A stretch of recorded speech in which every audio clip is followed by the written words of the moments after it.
धन के लोभ से भ्रम में पड़े कुबेरदत्त की कथा। धन के लोभ से भ्रम में पड़े कुबेरदत्त की कथा। कथा जिनेंद्र भगवान को, जो सारे संसार द्वारा पूज्य हैं और सबसे उत्तम गिनी जाने वाली जिनवाणी को तथा गुरुओं को भक्तिपूर्वक नमस्कार कर परग्रह के संबंध की कथा लिखी जाती है। मणिवत देश में मणिवत ही नाम का एक शहर था। उसके राजा का नाम भी मणिवत था। मणिवत की रानी पृथ्वीमती थी। इसके मणिचंद्र नाम का एक पुत्र था। मणिवत विद्वान, बुद्धिमान और अच्छा शूरवीर था। राजकाज में उसकी बहुत अच्छी गति थी। राजा पुण्योदय से राजकाज योग्यता के साथ चलाते हुए सुख से अपना समय बिताते थे। धर्म पर उनकी पूरी श्रद्धा थी। वे सुपात्रों को प्रतिदिन दान देते, भगवान की पूजा करते और दूसरों की भलाई करने में भरसक यत्न करते। एक दिन रानी पृथ्वीमती महाराज के बालों को संवार रही थी कि उनकी नजर एक सफेद बाल पर पड़ी। रानी ने उसे निकालकर राजा के हाथ में रख दिया। राजा उस सफेद बाल को काल का भेजा दूत समझकर संसार और विश्व भोगों से बड़े विरक्त हो गए। उन्होंने अपने मणिचंद्र पुत्र को राज्य का सब कारोबार सौंप दिया और आप भगवान की पूजा, अभिषेक कर तथा याचकों को दान दे जंगल की ओर रवाना हो गए और दीक्षा लेकर तपस्या करने लगे। वे अब दिनों दिन आत्मा को पवित्र बनाते हुए परमात्मा स्मरण में लीन रहने लगे। मणिवत मुनि नाना देशों में धर्मोपदेश करते हुए एक दिन उज्जैन के बाहर मसान में आए। रात के समय वे मृतक शया द्वारा ध्यान करते हुए शांति के लिए परमात्मा का स्मरण चिंतन कर रहे थे। इतने में वहां एक कापालिक बैताली विद्या साधन के लिए आया। उसे चूल्हा बनाने के लिए 3 मुर्दों की जरूरत पड़ी। सो एक तो उसने मुनि को समझ लिया और 2 मुर्दों को वह और घींस लाया। उन तीनों के सिर का चूल्हा बनाकर उस पर उसने एक नरकपाल रखा और आग सुलगाकर कुछ नैवेद्य पकाने लगा। तब एकदम मुनि का हाथ ऊपर की ओर उठ जाने से सिर पर का कपाल गिर पड़ा। कापालिक उससे डरकर भाग खड़ा हुआ। मुनिराज मेरु समान वैसे के वैसे ही अचल बने रहे। सबेरा होने पर किसी आते जाते मनुष्य ने मुनि की यह दशा देख जिनदत्त को यह सब हाल कह सुनाया। जिनदत्त उसी समय दौड़ा दौड़ा मसान में गया। मुनि की दशा देखकर उसे बेहद दुख हुआ। मुनि को अपने घर पर लाकर उसने एक प्रसिद्ध वैद्य से उनके इलाज के लिए पूछा। वैद्य महाशय ने कहा, सोमशर्मा भट्ट के यहाँ लक्षपाक नाम का बहुत ही उम्दा तैल है, उसे लाकर लगाओ। उससे बहुत जल्दी आराम होगा। आग का जला उससे फौरन आराम होता है। सेठ सोमशर्मा के घर दौड़ा हुआ गया। घर पर भट्ट महाशय नहीं थे, इसलिए उसने उनकी तुंकारी नाम की स्त्री से तैल के लिए प्रार्थना की। तैल के कई घड़े उसके यहाँ भरे रखे थे। तुंकारी ने उनमें से एक घड़ा ले जाने को जिनदत्त से कहा। भाग्य से सीढ़ियां उतरते समय पांव फिसल जाने से घड़ा उसके हाथों से छूट पड़ा। घड़ा फूट गया और तेल सब रेलमठेल हो गया। जिनदत्त को इसमें बहुत भय हुआ। उसने डरते डरते घड़े के फूट जाने का हाल तुंकारी से कहा। तब तुंकारी ने दूसरा घड़ा ले आने को कहा। उसे पहले घड़े के फूट जाने का कुछ भी ख्याल नहीं हुआ। सच है, सज्जनों का हृदय समुद्र से भी कहीं अधिक गंभीर हुआ करता है। जिनदत्त दूसरा घड़ा लेकर आ रहा था। अब की बार तैल से चिकनी जगह पर पांव पड़ जाने से फिर भी वह फिसल गया और घड़ा फूटकर उसका सब तैल बह गया। इसी तरह तीसरा घड़ा भी फूट गया। अब तो जिनदत्त के देवता कूंच कर गए। भय के मारे वह थरथर कांपने लगा। उसकी यह दशा देखकर तुंकारी ने उससे कहा कि घबराने और डरने की कोई बात नहीं। तुमने कोई जानकर थोड़े ही फोड़े हैं। तुम किसी तरह की चिंता फिकर मत करो। जब तक तुम्हें जरूरत पड़े तुम प्रसन्नता के साथ तैल ले जाया करो। देने से मुझे कोई उज़र न होगा। कोई कैसा ही सहनशील क्यों न हो, पर ऐसे मौके पर उसे भी गुस्सा आए बिना नहीं रहता। फिर इस स्त्री में इतनी क्षमा कहाँ से आई? इसका जिनदत्त को बड़ा आश्चर्य हुआ। जिनदत्त ने तुंकारी से पूछा भी कि माँ, मैंने तुम्हारा इतना भारी अपराध किया, उस पर भी तुमको रत्ती भर क्रोध नहीं आया, इसका कारण क्या है? तुंकारी ने कहा, भाई, क्रोध करने का फल जैसा चाहिए वैसा मैं भुगत चुकी हूँ। भाई, क्रोध के नाम से ही मेरा जी कांप उठता है। यह सुनकर जिनदत्त का कौतुक और बढ़ा। तब उसने पूछा, यह कैसे? तुंकारी कहने लगी, चंदनपुर में शिव शर्मा ब्राह्मण रहता है। वह धनवान और राजा का आदर पात्र है। उसकी स्त्री का नाम कमलश्री है। उसके कोई 8 तो पुत्र और 1 लड़की है। लड़की का नाम भट्टा है और वह मैं ही हूँ। मैं थी बड़ी सुंदरी, पर मुझ में एक बड़ा दुर्गुण था। वह यह कि मैं अत्यंत मानिनी थी। मैं बोलने में बड़ी ही तेज थी और इसीलिए मेरे भय का सिक्का लोगों के मन पर ऐसा जमा हुआ था कि किसी की हिम्मत मुझे तू कहकर पुकारने की नहीं होती थी। मुझे ऐसी अभिमानी देखकर मेरे पिता ने एक बार शहर में डोरी पिटवा दी कि मेरी बेटी को कोई तू कहकर न पुकारे, क्योंकि जहां मुझसे किसी ने तू कहा कि मैं उससे लड़ने झगड़ने को तैयार ही रहा करती थी, और फिर जहां तक मुझ में शक्ति जोर होता मैं उसकी हजारों पीढ़ियों को एक पल भर में अपने सामने ला खड़ा करती और पिताजी इस लड़ाई झगड़े से 100 हाथ दूर भागने की कोशिश करते। जो हो, खोटे भाग्य से उनका डोंडी पिटवाना मेरे लिए बहुत ही बुरा हा। उस दिन से मेरा नाम ही तुकारी पड़ गया और सभी मुझे इस नाम से पुकार पुकार कर चिढ़ाने लगे। सच है, अधिक मान भी कभी अच्छा नहीं होता, और इसी चिढ़ के मारे मुझसे कोई ब्याह करने तक के लिए तैयार न होता था। मेरे भाग्य से इन सोमशर्मा जी ने इस बात की प्रतिज्ञा की कि मैं कभी इसे तू कहकर न पुकारूंगा। तब इनके साथ मेरा ब्याह हो गया। मैं बड़े उत्साह के साथ उज्जैन में लाई गई। सच कहूंगी कि इस घर में आकर मैं बड़े सुख से रही। भगवान की कृपा से घर सब तरह हरा भरा है। धन संपत्ति भी मनमानी है, पर पड़ा स्वभाव जाए जीव से, इस कहावत के अनुसार मेरा स्वभाव भी सहज में थोड़े ही मिट जाने वाला था। सो एक दिन की बात है कि मेरे स्वामी नाटक देखने गए। नाटक देखकर आते हुए उन्हें बहुत देर लग गई। उनकी इस देरी पर मुझे अत्यंत गुस्सा आया।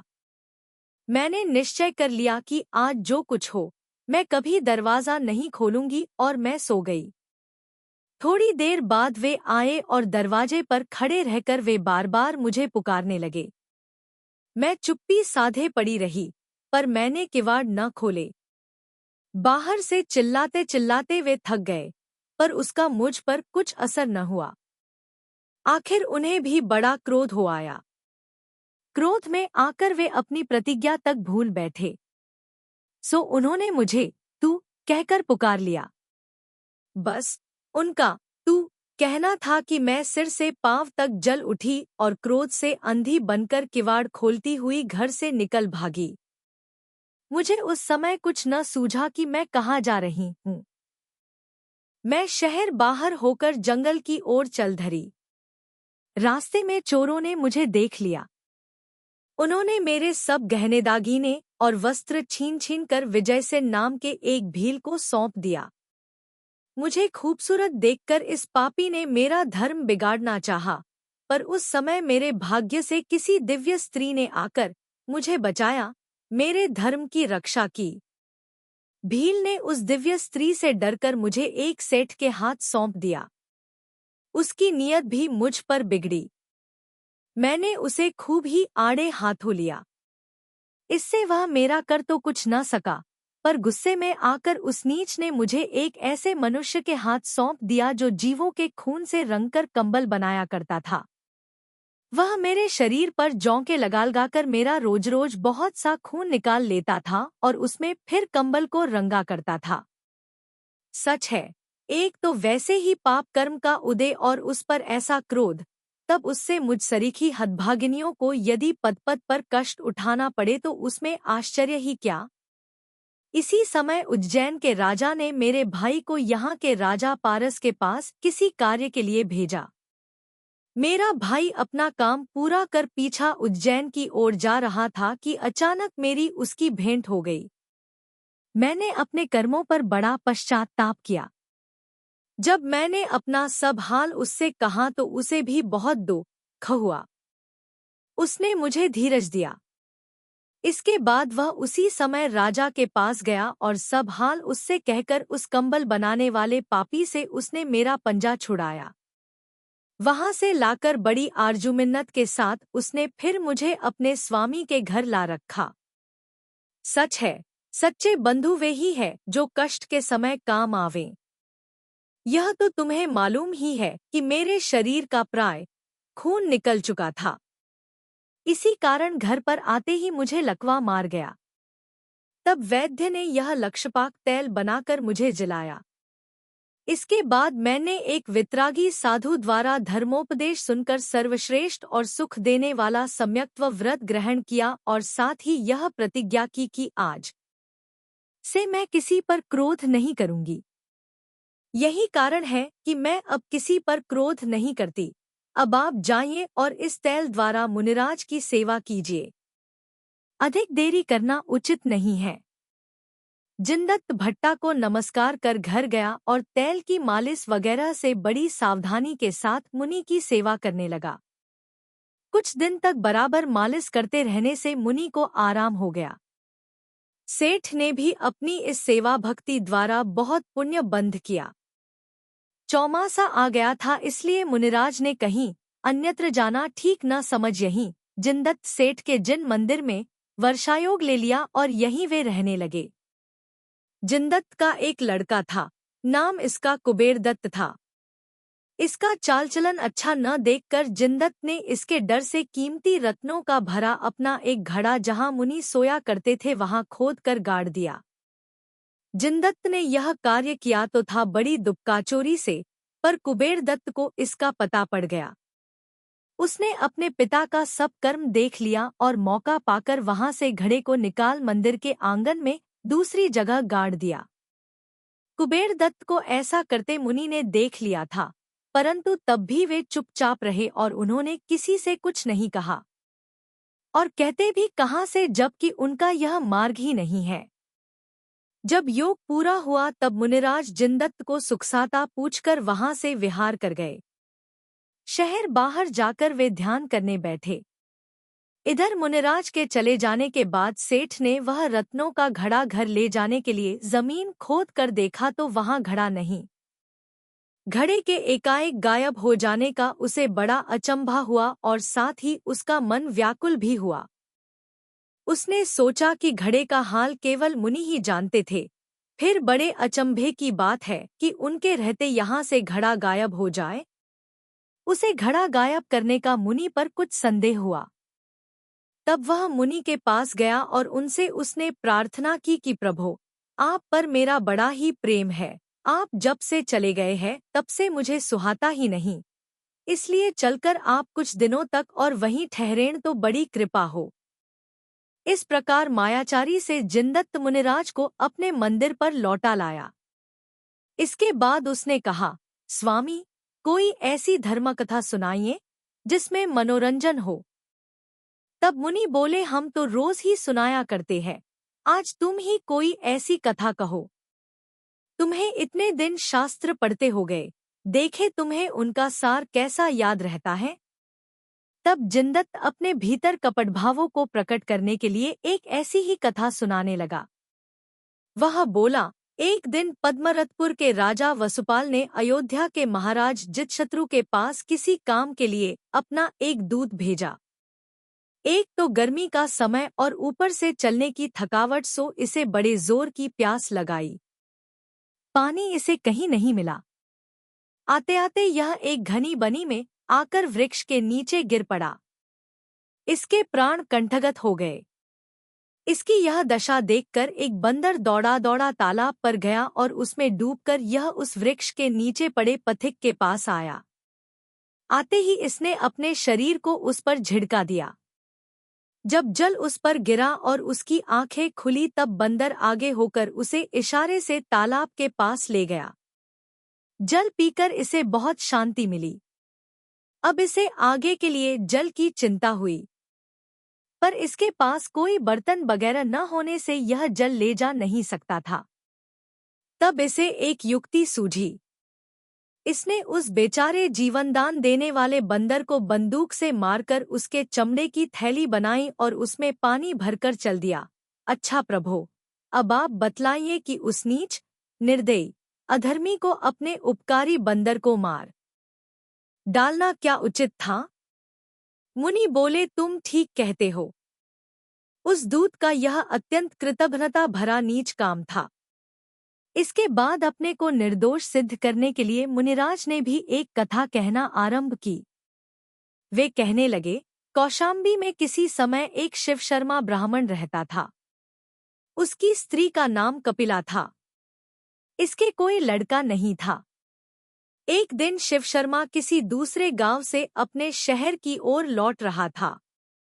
रास्ते में एक जंगल में उसने एक नेवला के बच्चे को देखा। शिव शर्मा ने उसे घर उठा लाकर अपनी प्रिया से कहा, ब्राह्मणी जी, आज मैं तुम्हारे लिए एक लड़का लाया हूँ। यह कहकर उसने नेवले को कपिला की गोद में रख दिया। सच है, मोह में अंधे हुए मनुष्य क्या नहीं करते। ब्राह्मणी ने उसे ले लिया और पाल पोस कर उसे कुछ सिखा विखा भी दिया। नेवले में जितना ज्ञान और जितनी शक्ति थी वह उसके अनुसार ब्राह्मणी का बताया कुछ काम भी कर दिया करता था। भाग्य से अब ब्राह्मणी के भी एक पुत्र हो गया। सो एक दिन ब्राह्मणी बच्चे को पालने में सुलाकर आप धान को खाड़ने चली गई और जाते समय पुत्र रक्षा का भार यह नेवले को सौंपती गई। इतने में एक सर्प ने आकर उस बच्चे को काट लिया। बच्चा मर गया। क्रोध में आकर नेवले ने सर्प के टुकड़े टुकड़े कर डाले। उसके बाद वह खून भरे मुंह से ही कपिला के पास गया। कपिला उसे खून से लथपथ भरा देखकर काँप गई। उसने समझा कि इसने मेरे बच्चे को खा लिया। उसे अत्यंत क्रोध आया।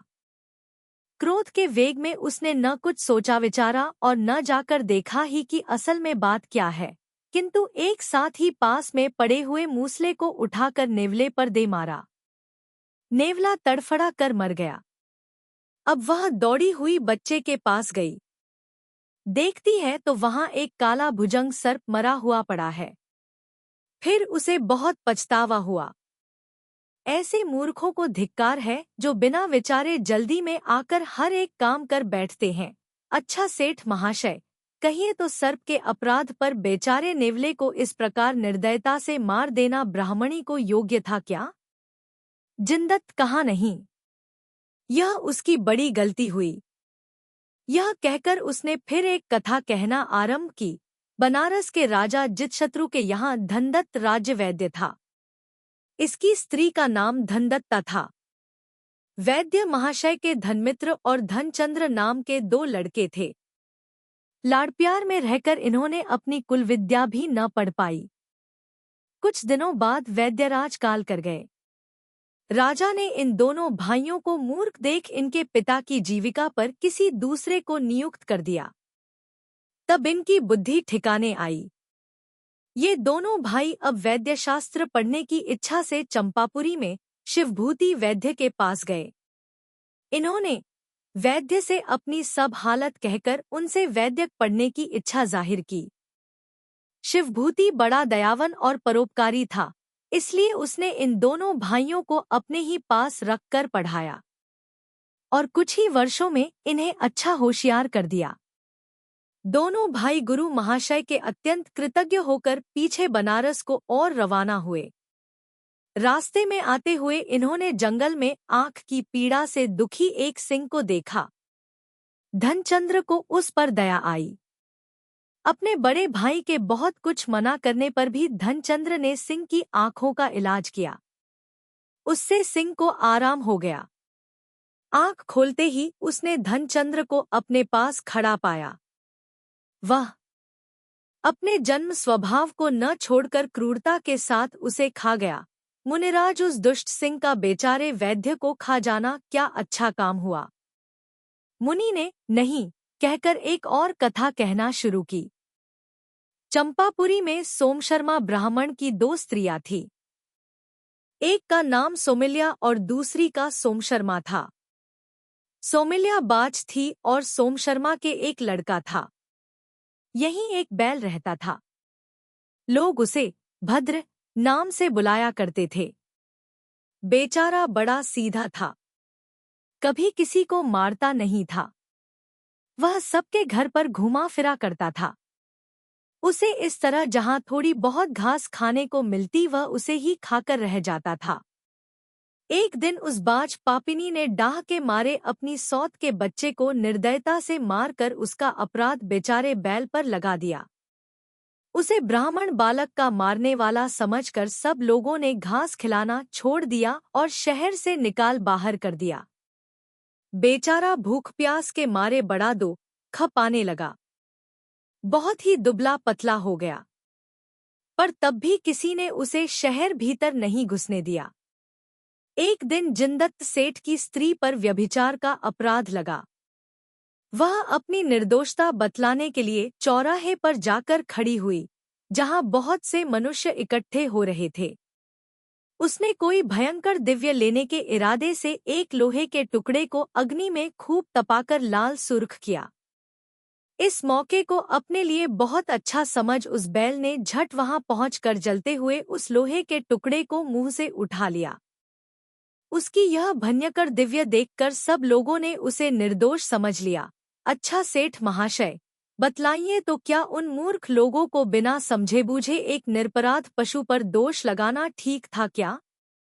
जिनदत्त ने नहीं कहकर फिर एक कथा छोड़ी। वह बोला, गंगा के किनारे कीचड़ में एक बार एक हाथी का बच्चा फंस गया। विश्वभूति तापस ने उसे तड़फते हुए देखा। वह कीचड़ से उस हाथी के बच्चे को निकालकर अपने आश्रम में लिवा ले आया। उसने उसे बड़ी सावधानी के साथ पाला पोसा भी। धीरे धीरे वह बड़ा होकर एक महान हाथी के रूप में आ गया।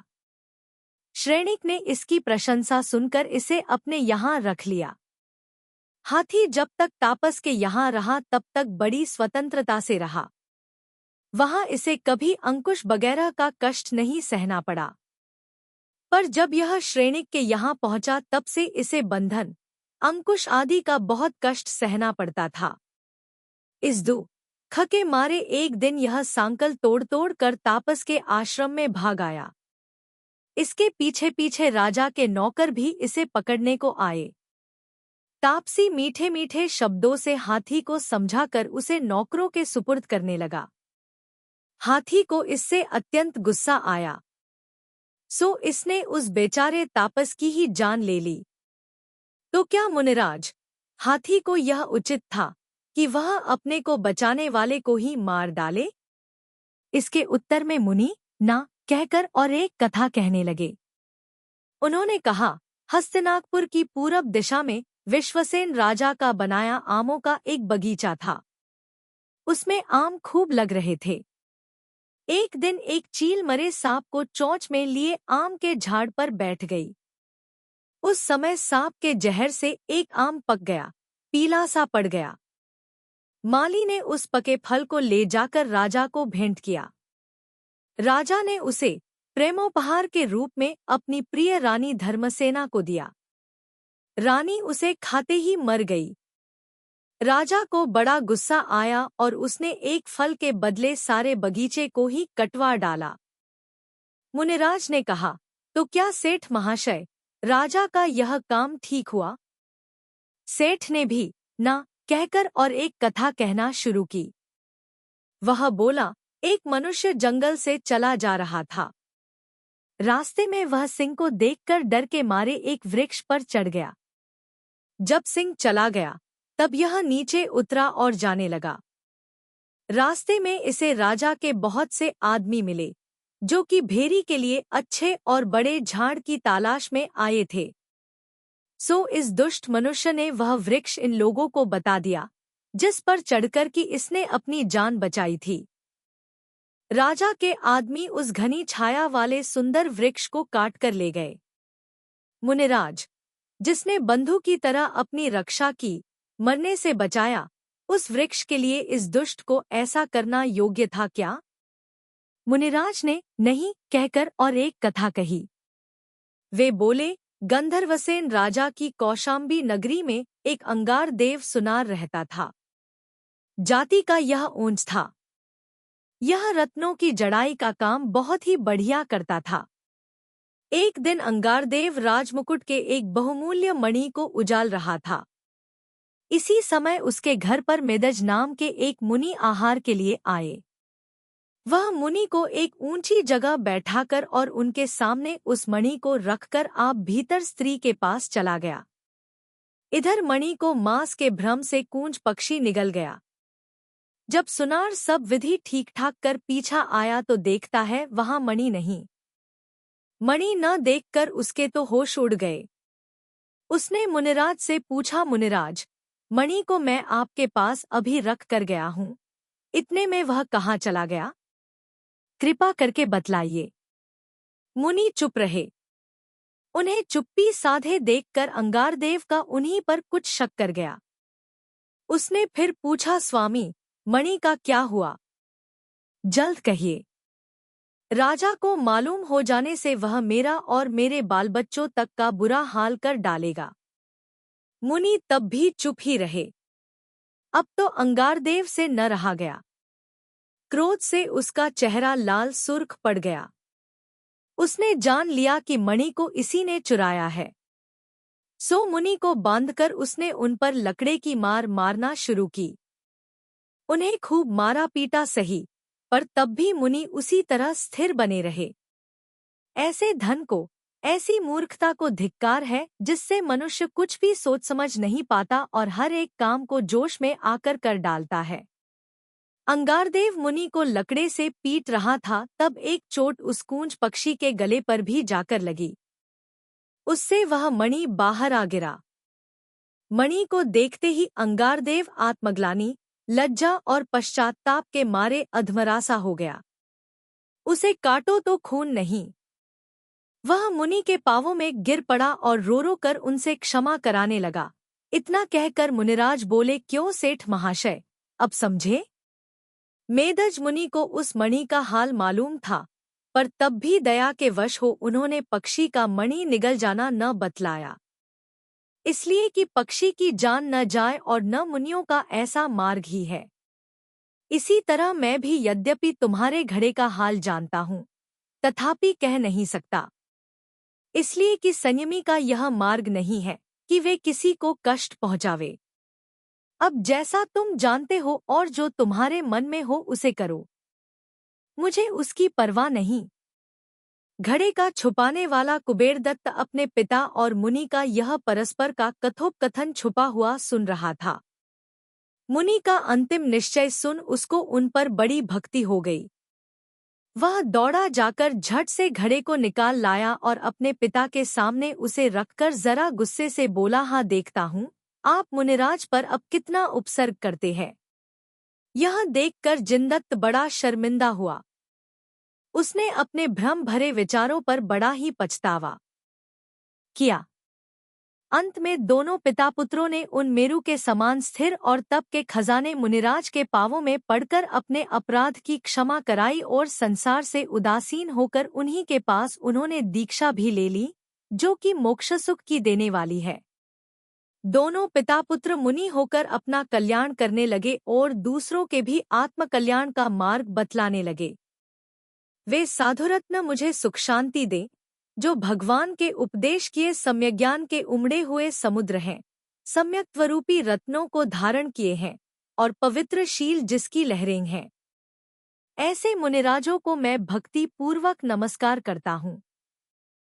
मूल संघ के मुख्य चलाने वाले श्री कुंदाचार्य की परंपरा में भट्टारक मल्लिभूषण हुए हैं। वे मेरे गुरु हैं। रत्नत्रय सम्यक दर्शन, सम्यक ज्ञान और सम्यक चारित्र को धारण किए हैं और गुणों की खान है। वे आप लोगों का कल्याण करें।